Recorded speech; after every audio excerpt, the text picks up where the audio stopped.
So how do we illustrate qualitative data? Well, one of the visualizations for qualitative data is a pie chart. This pie chart shows those relative frequencies, those proportions for each of the categories. And so it becomes very useful for nominal type data when we have those percentages. So if we look at, for example, this pie chart here, what can we gain from this pie chart? Well, this pie chart shows 55 students who were asked to randomly pick a number between 1 and 10. Okay, what is the most commonly picked number? That's the mode. So from our pie chart, we can get the mode. And we can see here the most commonly picked number out of these 55 students is the number 7. What is the least commonly picked number? All right, we're looking for the lowest percentage, and it looks like it is the number 1. In later videos, we're going to talk about how to detect fraud. And so it actually comes down to this, right? And it comes down to people have a preference for certain numbers like 7 and 9. And so when people commit fraud, financial fraud, the numbers 7 and 9 start to appear way more often than they occur in real life. In real life, the number 1 actually appears way more often. But if you ask people to pick a number, they tend to pick 7 and 9. So are humans good at randomizing? Are they good randomizers? If they were, we would see, more of an equal distribution across if people were truly randomly picking numbers. Which brings us to, and we'll look at in a slide coming up, the index of dispersion. Maybe I'll just fast forward to that and then we'll come back. Bar graph. Index of dispersion. So the index of dispersion is used with qualitative data, and it measures the ability for us to distinguish between observations. So the index of dispersion is between 0 and 1. If you get an index of dispersion of 1, then the observations are equally distributed among the categories. If you have a 0, then all the observations are in the same category. So it comes to that pie chart. Is the pie chart going to have an index of, or is that data going to have an index of dispersion closer to 0 or closer to 1? Well, we don't see all the data congregating in one category. Sorry, just go back here. Right? The 7 isn't like 80% of the data. The dispersion, the variability here goes from 1% to 29.5%, but it's not equal, right? It's not that every number is at 10%. If every number was at 10%, then we would have an index of dispersion of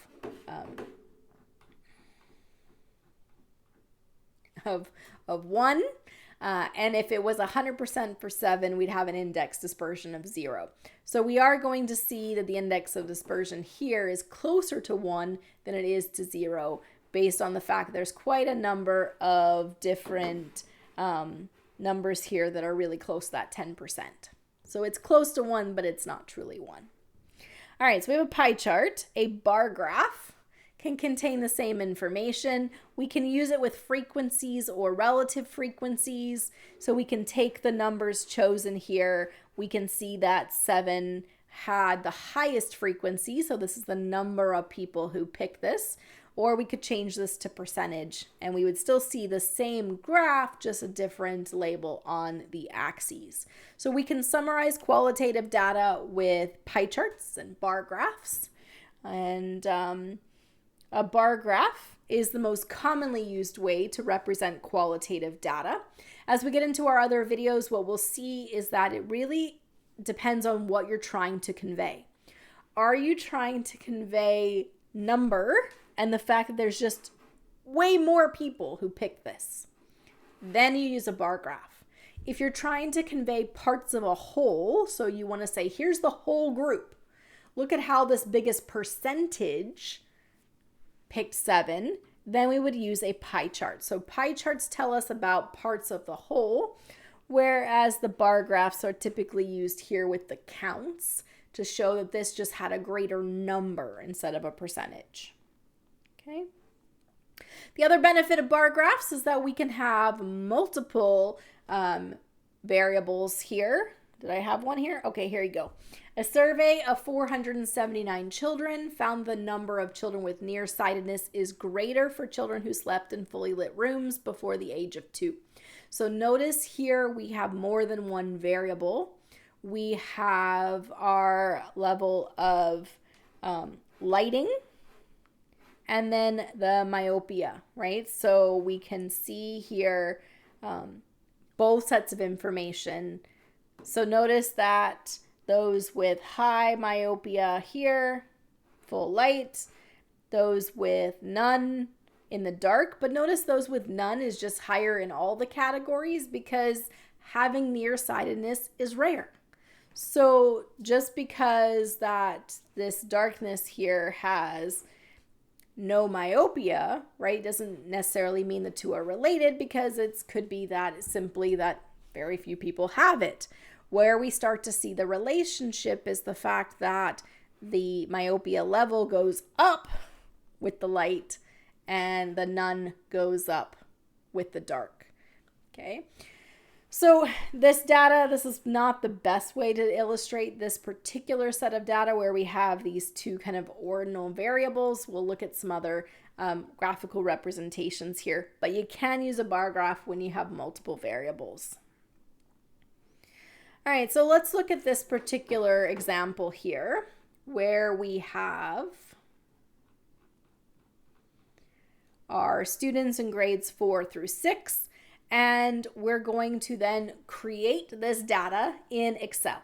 Okay, so we have students in grades 4 to 6 in selected schools in Michigan. We've asked them the following question: what would you most likely to do at school? Make good grades, be good at sports, be popular. And then we asked them if they identify more as a boy or a girl. All right, so here we have a frequency distribution table, and we want to create this in Excel. So let's look at how we would create this in Excel. And this is an empty Excel sheet, so this is obviously not what we want. So we got another Excel sheet somewhere. There we go. All right, so here's our data. We have two variables, identify gender and preference. And then we have our observational units. Let's see if I can make this a bit bigger here. Each row being an individual who was asked this particular question. All right, now I'm going to zoom this out a bit, and I'm going to pull this down so you can see here. In this particular example, I am working in the Mac version of Excel, but you can find all the same things in both Windows and Mac versions. Okay, Microsoft 365 is what I'm using here. All right, so what we want to do is we want to create this frequency table that we have here. So to do that in Excel, what we're going to do is we're going to create a pivot table. So here we have our data. Okay, and actually it's on the home page, I think is where it's been living lately. Where is that?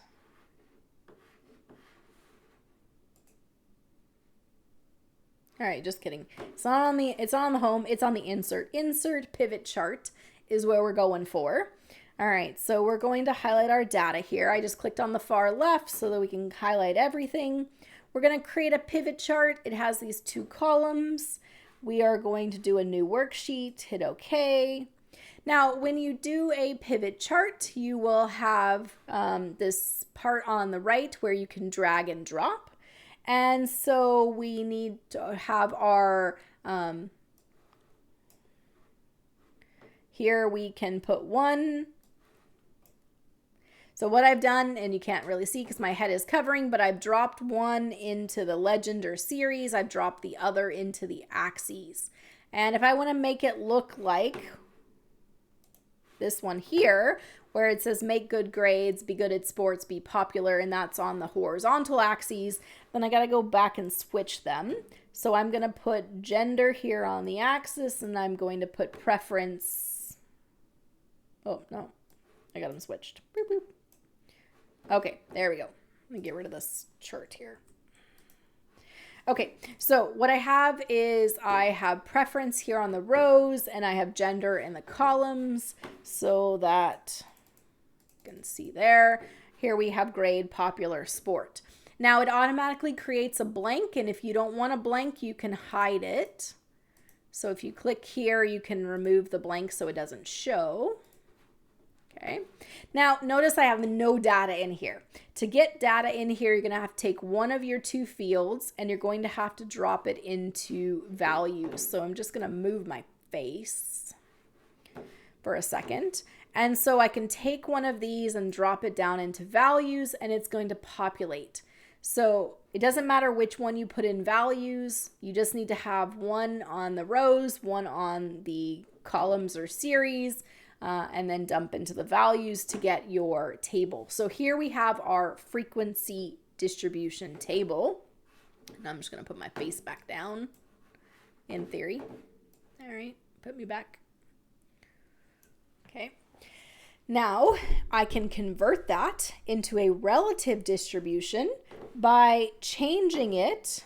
I did that and I just moved my face to cover what I need to show you. So here, where it says values, okay, I can click on this little I here and I can change it. So we're going to show data as a percentage and you can choose percentage of row or percentage of column. Now, if we want to match the frequency distribution table that was in the slide, we're doing percentage of row. So I would say show data, percentage of row, hit OK.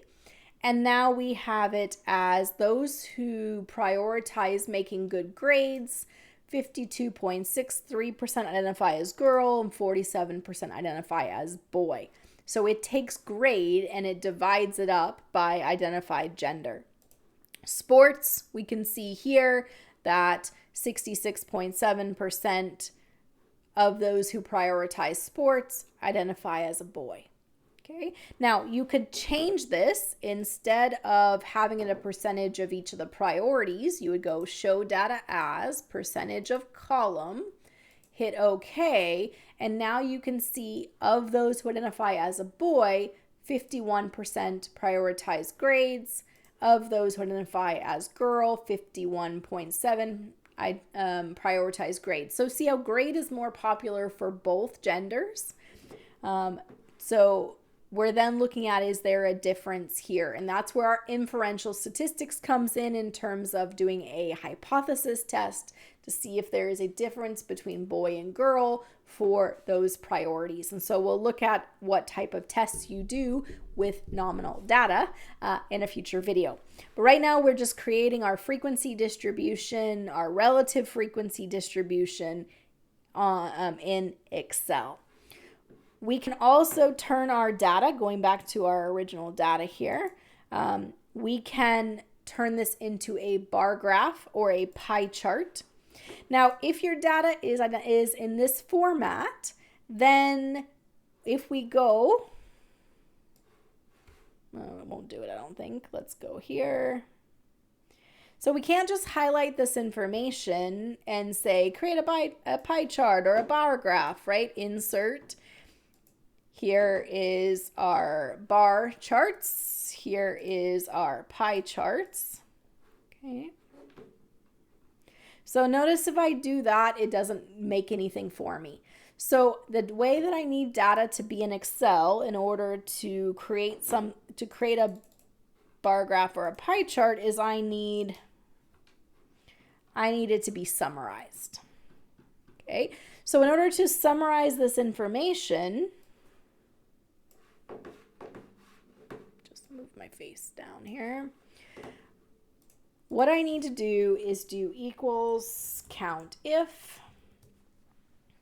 Okay, so here I have, so I'll highlight the boys. So I already have it sorted by boy and girl. Whoop. So what I can do, well, maybe I don't, maybe I have it sorted by grade. Popular. All right, boy, popular. Okay. So in this data that I have here, I have all boys first and then girls. So based on that fact, what I can do is I can say, okay, count if, and we're going to go through all the boys. Actually, why do this? We already have this information from our pivot table. So I could use COUNTIF just to show you where I was going. Equals COUNTIF. If I want to go through here, I can use COUNTIF and highlight all the boys and say, show me the number that are sports. Okay. I can do that, and if I had all the data, I would get the total that were sports, and I could repeat this, and instead of this being sports, I could have this be popular.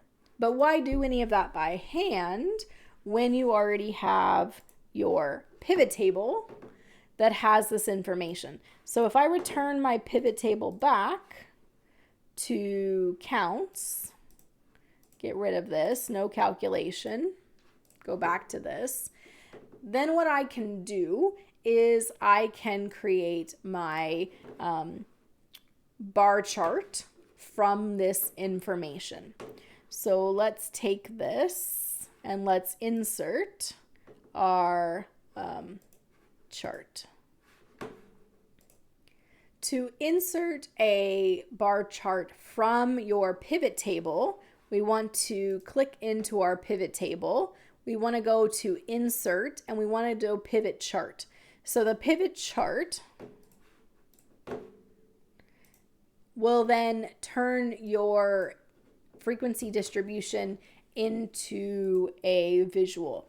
So here we have grade, popular, sport, and we have boy and girl. So if you already have that pivot table, you can click into it, go to insert, go to pivot chart, and it will create a chart from that.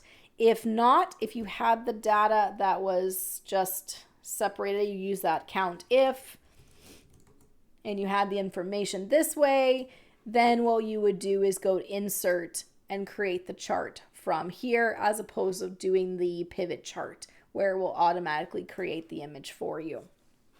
Okay, so we are summarizing qualitative data. We summarize it with a frequency distribution table, a relative frequency distribution table. We can create a bar chart. And if we're simply looking at just grades, but not by gender, so we only have one variable, not two, then we can create a pie chart. So if we were to create the pie chart, so here's our boy, whoops. Right, I can then take this information here and I can turn it into a pie chart. Of course, I'm gonna need some labels to it, so not just 1, 2, 3, but I would need to have grade, popular, and sports. And from there, we could highlight this, delete, and insert our pie chart this way, and we'll get those labels there. If you are doing this in the pivot table, if your pivot table did not have gender, just had preferences, so now this is boys and girls combined, I could then go and insert pivot chart, and you'll notice the default here is a bar chart, but I should be able to right click and change the chart type to pie. There we go. So just to recap how I did that, since it was kind of quick, I click in. I only have one variable. Here is just their preference. I go insert, I go pivot chart. The default is a bar graph, but if you right click, you can change the chart type. And so I'm changing the chart type here to pie chart. So I can get the pie chart from the pivot table as well.